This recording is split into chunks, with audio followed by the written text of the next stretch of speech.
Meu nome é Alexandre Magno Benítez Lacerda, sou o 37º promotor de justiça de Campo Grande. Estou há quase 16 anos no Ministério Público no estado de Mato Grosso do Sul.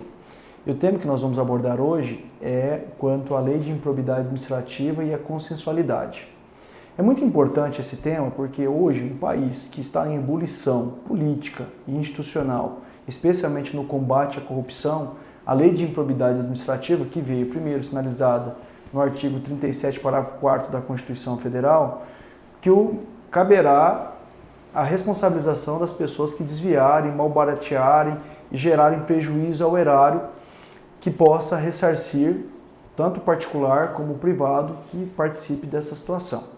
A lei veio em 92, até de iniciativa do ex-presidente Fernando Collor de Mello, e ela veio para combater isso daí, para que pudesse proteger o patrimônio público, combater a corrupção. A lei de improbidade administrativa, ela de fato veio como algo muito importante para a sociedade, só que ela necessita a sua evolução. Uma das instituições que é grande responsável pelo combate à corrupção no Brasil é o Ministério Público, através do aspecto civil, administrativo e político, que é através da lei de improbidade administrativa, apesar dos outros entes poderem também responsabilizar ou buscar o ressarcimento. A evolução sistêmica foi no sentido de que sempre havendo um fato, haveria através do inquérito civil uma investigação do Ministério Público e comprovado a responsabilidade do agente político, mais os particulares que estivessem envolvidos, fosse responsabilizado através de demanda judicial. O Brasil é um país recordista em demandas, até por uma questão cultural. Nós sempre buscamos demandar para buscar. Só que isso, a prática mostrou que o índice de efetividade dessas demandas, especialmente na lei de improbidade administrativa, ela vem sendo muito baixa.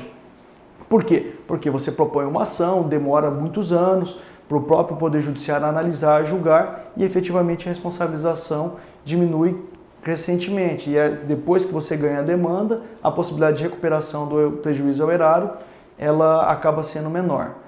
Todavia, é importante distinguir na questão da lei de improbidade administrativa três situações que às vezes não se podem confundir. A mera irregularidade administrativa, que tem aspecto administrativo e que cada vez mais é fundamental que os órgãos e instituições façam o seu controle interno, responsabilizem administrativamente o seu servidor, o seu agente político ou o aspecto até político administrativo através da Câmara de Vereadores. Tem a improbidade administrativa, que de fato aí já envolve algo mais grave, que envolve uma responsabilização civil e administrativa ou o ato de corrupção, que ela envolve administrativo, civil e criminal. É o ato de excelência que merece ser combatido com muito vigor. A legislação veio evoluindo no sentido porque, inicialmente, pela lei de improbidade, era vedado qualquer tipo de conciliação. Tinha que se demandar, o que é um grave equívoco. Avançou-se para a lei anticorrupção, o novo Código de Processo Civil e a nova versão da LINDB também. E o Conselho Nacional do Ministério Público regulamentou, entendendo que houve uma derrogação dos dispositivos que vedava a conciliação.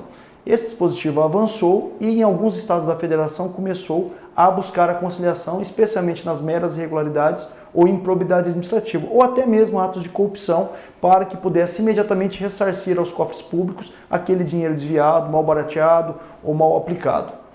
Com esse avanço sistêmico, o Ministério Público de Mato Grosso do Sul, o ano passado, editou uma resolução regulamentando a possibilidade de acordo da lei de improbidade administrativa. Nesse sentido, o Ministério Público de Mato Grosso do Sul foi além. Ele não só buscou a conciliação, mas também dispôs no artigo 22A da resolução a possibilidade de um contraditório mínimo da apuração. Por quê? Para evitar que ocorresse investigações e chegasse até na própria fase de conciliação ou propositura de ação sem ter a prova ou a certeza efetivamente da responsabilidade. Então, assim, hoje é possível que quando se instaura, deve ser notificado o investigado, ele pode produzir provas, trazer elementos probatórios e até juntar documentos. Com isso, nós podemos avançar para uma justiça negociada forte, efetiva e diminuindo efetivamente a corrupção ou o desvio de recurso público.